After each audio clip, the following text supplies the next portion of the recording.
Bonjour à tous et bienvenue dans le module d'hygiène hospitalière. Vous êtes ici pour devenir de futurs professionnels de la santé. Et peu importe votre rôle exact, une chose essentielle nous rassemble aujourd'hui, l'impératif de la sécurité des soins. Pensez un instant à un hôpital. C'est un lieu de guérison, mais c'est aussi un environnement où coexistent des patients vulnérables et de nombreux agents infectieux. Quel est le rôle le plus fondamental que nous avons en tant que soignants? C'est de ne pas nuire. Le module d'hygiène hospitalière que nous allons explorer ensemble n'est pas une simple liste de règles et de protocoles, c'est le fondement de la qualité et de la sécurité des soins. Notre objectif est simple, mais vital, c'est de prévenir les infections associées aux soins. Ce sont ces infections que l'on contracte en cours de traitement et qui peuvent prolonger l'hospitalisation, augmenter la souffrance et tragiquement mettre en danger la vie du patient.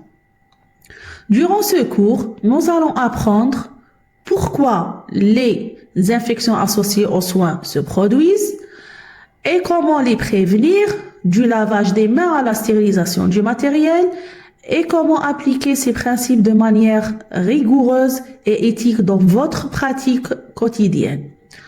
Votre engagement dans ce module est directement proportionnel à la sécurité de vos futurs patients. L'hygiène, c'est l'affaire de tous. C'est une culture de l'excellence. Nous allons donc commencer par définir clairement où nous voulons arriver ensemble. Comme dans toute mission, nous avons besoin d'une feuille de route et voici les 3 grands piliers de ce module d'hygiène hospitalière. Définir et appliquer les règles d'hygiène afin de lutter contre les infections associées aux soins. C'est l'objectif fondamental, c'est le cœur de notre métier. Nous devons transformer la connaissance en un réflexe de sécurité. La lutte contre les infections associées aux soins est notre priorité absolue. Pourquoi? Parce que chaque infection associée aux soins est un échec de la prévention qui affecte le patient, l'équipe et le système de santé. Notre deuxième objectif, c'est d'acquérir les concepts de la technique aseptique Non-Touch Technique, ANTT. Ce deuxième point est plus technique et essentiel. La NTT, ou technique aseptique sans contact, est une méthode structurée de réalisation de soins invasifs, comme par exemple la pose de cathéter ou bien les pansements, de manière à prévenir la contamination microbienne. Son principe est simple.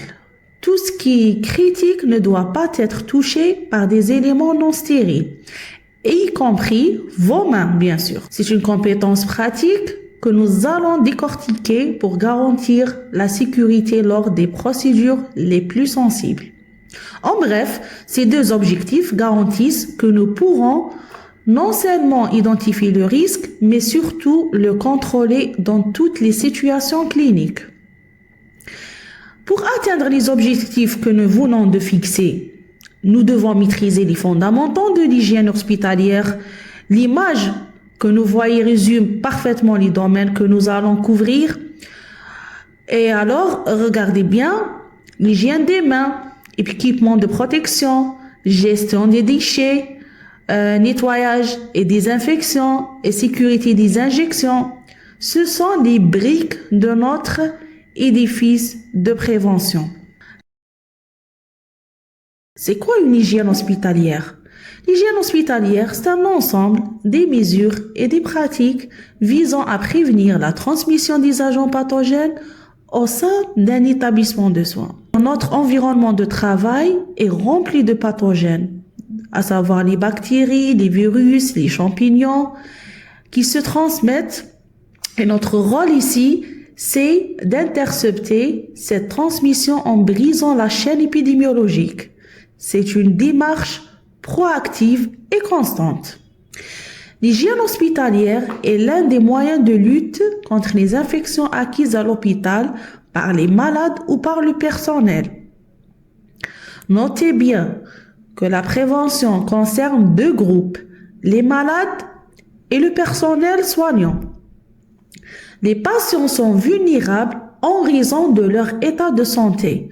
Il y a les immunodéprimés, il y a tout ce qui est chirurgie, il y a les dispositifs invasifs. Mais vous aussi, en tant que soignant, vous êtes exposé. L'hygiène hospitalière est donc une mesure de sécurité au travail en tant qu'une mesure de sécurité des patients. C'est un ensemble aussi de principes et de pratiques qui demandent rigueur et discipline et qui engage la responsabilité de toute une équipe de soins. C'est l'enjeu le plus important. L'hygiène n'est pas la responsabilité d'un seul service. Les agents d'hygiène, par exemple, mais elle engage la responsabilité de tout le monde. Les médecins, les infirmiers, les aides-soignants, les techniciens, le personnel d'entretien et même le personnel administratif. Un seul maillon faible peut compromettre toute la chaîne. La rigueur et la discipline ne sont pas des options, sont des prérequis éthiques pour garantir des soins de qualité. Après avoir défini l'hygiène et ses enjeux généraux, il est crucial de parler du cadre qui régit nos pratiques. En milieu hospitalier, le respect des règles d'hygiène n'est pas une simple recommandation. C'est une obligation professionnelle et réglementaire, en particulier pour vous, les futurs aides-soignants. Le rôle de l'aide-soignant est primordial car c'est sur lui que reposent de nombreux actes liés au respect et au maintien de l'hygiène hospitalière. Comment ça? Ou bien pourquoi le rôle de l'aide-soignant est-il primordial? Parce que vous êtes en contact direct et prolongé avec le patient et son environnement immédiat. Et donc, vous êtes les gardiens de l'environnement sécurisé du patient. Alors, le décret exécutif numéro 1121 du 20 mars 2011 porte en statut particulier des fonctionnaires appartenant au corps des paramédicaux de santé publique stipule que l'article 22 les aides-soignants de santé publique sont chargés notamment de l'hygiène corporelle des malades et de leur environnement, de l'exécution des soins infirmiers de base et des tâches inhérentes à l'hôtellerie et à l'hygiène hospitalière. Cela signifie que le respect des protocoles d'hygiène est légalement attendu de vous. Cela donne du poids à vos actions et vous confère une responsabilité claire. Ne reviendrons sur ces tâches, notamment l'hygiène corporelle et l'hôtellerie, car ce sont des points de contact majeurs dans la transmission des pathogènes. Maintenant que nous avons établi le cadre réglementaire, revenons à notre cible principale, la prévention des infections associées aux soins, ou bien, en abréviation, c'est l'IAS. C'est une infection contractée par un patient au cours de sa prise en charge. Elles sont en cause, ou bien une cause majeure de morbidité ou bien de mortalité, et prolongent l'hospitalisation. Une infection associée aux soins, c'est une infection qui n'était ni présente ni en incubation au moment de l'admission du patient. Elle est directement liée aux soins que nous lui apportons. C'est une complication grave. Elle augmente la morbidité, les complications et la souffrance, etc., et la mortalité, c'est-à-dire le risque de décès. De plus, elles ont un impact économique et organisationnel majeur, c'est-à-dire elles prolongent l'hospitalisation et nécessitent des traitements plus lourds. Notre mission ici est de rendre cette définition obsolète. Regardons maintenant la façon dont ces infections se propagent, l'hygiène hospitalière et le fait de briser cette chaîne. L'image vous montre les trois grands réservoirs et les vecteurs. Le personnel soignant, par contact direct par les mains, c'est le mode de transmission le plus fréquent. Nous sommes des vecteurs si nous appliquons pas d'hygiène des mains entre chaque patient et patient ou entre un site contaminé et un site propre sur le même patient. L'environnement aussi, matériel contaminé, tout ce qui entoure le patient, les lits, les surfaces, l'équipement médical et même l'air. Peut-être un réservoir et c'est là que le nettoyage et la désinfection que nous avons vus dans les fondamentaux jouent leur rôle crucial. Le patient lui-même, l'infection peut provenir des propres germes du patient, comme la flore digestive et la flore cutanée, qui migrent vers un site normalement stérile, souvent via une porte d'entrée comme un cathéter, une sonde urinaire ou une plaie chirurgicale. C'est là que la technique aseptique ANTT devient vitale. Nous devons considérer chaque geste de soin et chaque entrée dans la chambre comme un risque potentiel. Notre rôle ici est de construire des barrières à tous ces points de transmission. Après avoir vu la gravité des infections associées aux soins, il est temps de revenir à votre rôle fondamental dans la prévention. L'aide-soignant n'est pas un acteur secondaire. Il est en première ligne dans cette lutte. L'aide-soignant est en première ligne dans la mise en œuvre des règles d'hygiène, c'est-à-dire les soins de base, entretien de l'environnement, etc. L'image que vous voyez résume parfaitement vos domaines d'action et montre pourquoi vous êtes l'élément clé pour couper la chaîne de transmission.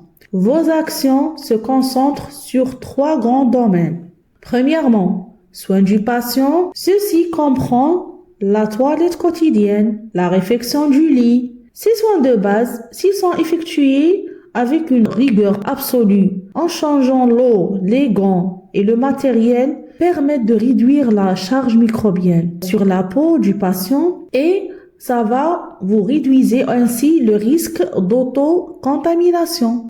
Deuxièmement, entretien de l'environnement. Vous assurez la propreté de l'environnement immédiat du patient. La table de nuit, la sonnette par exemple, surface fréquemment touchée. Et vous êtes également impliqué dans la gestion des déchets. Par exemple, le sac poubelle jaune, le conteneur à objets piquants et coupants par exemple. Et aussi du linge. L'objectif est de s'assurer que l'environnement ne devienne pas un réservoir et ne transmette pas les pathogènes aux patients ou aux autres soignants. Troisième point, c'est la prévention de la transmission. Ce troisième point est la synthèse des 2 premiers. En appliquant rigoureusement les précautions standards, notamment l'hygiène des mains, l'utilisation par exemple correcte des gants et des équipements de protection, vous coupez la chaîne de transmission de personne à personne. L'hygiène des mains, qui sera le point de départ de nos techniques, est l'outil le plus simple et le plus puissant à votre disposition. Rappelez-vous que chaque toilette bien faite, chaque surface bien nettoyée est un acte de prévention qui sauve potentiellement une vie. Pour savoir où et comment agir, nous devons comprendre comment une infection se propage. C'est le principe de la chaîne épidémiologique. C'est une chaîne de 6 maillons. Pour prévenir une infection associée aux soins, il faut rompre la chaîne de transmission. Donc, on va parcourir les 6 maillons ensemble et rapidement en insistant sur les points où nous pouvons intervenir. On a les actions de l'hygiène, l'agent pathogène, le réservoir et la porte de sortie. On prend comme exemple un agent pathogène, c'est l'agresseur, c'est-à-dire comme la bactérie, le virus, et on ne peut pas toujours le contrôler. L'action de l'hygiène ici, c'est la désinfection et la stérilisation. Pour le réservoir, c'est-à-dire où vit l'agent, faire disparaître le réservoir par l'hygiène corporelle et l'entretien des surfaces. Pour la porte de sortie, c'est par où l'agent quitte le réservoir, par une toux par exemple, ou bien des plaies ouvertes, ou bien des excrétions. Le mode de transmission, là que l'hygiène agit le plus. Le chemin qu'il prend, par contact direct, gouttelette ou bien par l'air. Et si on parle du porte d'entrée, c'est le point faible de l'hôte. L'hôte réceptif, c'est le patient vulnérable. On ne peut pas le changer mais on doit le protéger. Retenez bien que notre point d'impact le plus fort est le mode de transmission, d'accord? En appliquant les gestes barrières, comme l'hygiène des mains, nous brisons ce maillon central, protégeant ainsi l'autre réceptif. Donc, toute notre formation à venir sera basée sur l'action visant à rompre cette chaîne.